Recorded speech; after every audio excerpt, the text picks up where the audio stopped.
Welcome to R.O.G, Generous Leadership Coaching Tips. I'm your host, Shannon Cassidy. We're nearing our way towards the end of the 5-degree principle, how small changes lead to big results. And this week, we're looking at chapter 14, titled Share Your Brilliance. In this chapter, Lauren, the main character, very confidently goes into Richard's office, her boss, and shares a business idea. And she's so compelling and inspiring that Richard is interested and wants to hear more. So this week, I want you to think about what's your brilliance? What's an example of something that you've been thinking about? Maybe it's an observation about an issue that you have thought about, a solution and a resolve for, or how you can grow and scale your business. Or you might be thinking about how your team can work together more effectively. Or you're thinking about how to leverage your genius. As you know, I'm a big fan of the 6 types of working genius. We dedicated episodes 132 to 138 on the working genius. So, how are you sharing your geniuses? The things that really bring you life and joy and energy. They're so fulfilling for you. That's your brilliance. So, objective number 1 is to clarify your strengths, talent, geniuses. And secondly, how are you deploying them? How are you actively and intentionally focusing your energy into those areas that bring you joy and fulfillment? Your brilliance. How are you amping up the voltage of the radiance that you're generously sharing?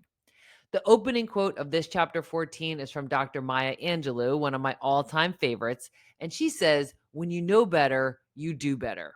There's this little bookmark in my 5-degree principle book. For those of you joining me on YouTube, you can see it.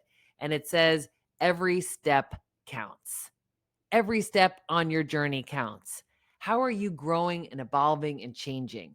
And as you're knowing better, as you're understanding some of these ways of unlocking your potential, how are you doing better? How is that translating into new habits and behaviors and beliefs that are supporting the vision you have of yourself and where you're going?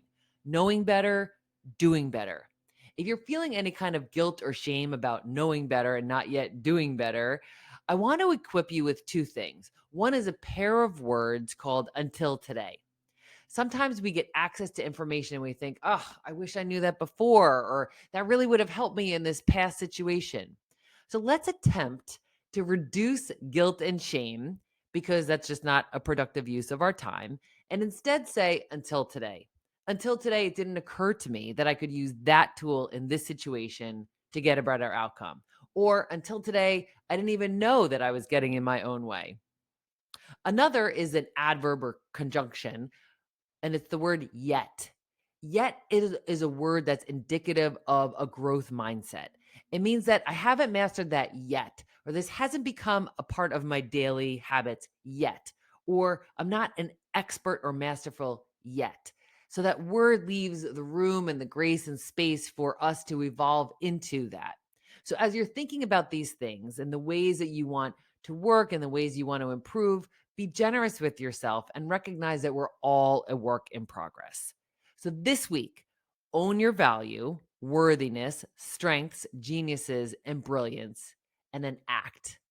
Do better with how you intentionally share your brilliance. Please join me next week with my dear friend, Dr. Tanya Cornelius. Until then, stay generous, everyone.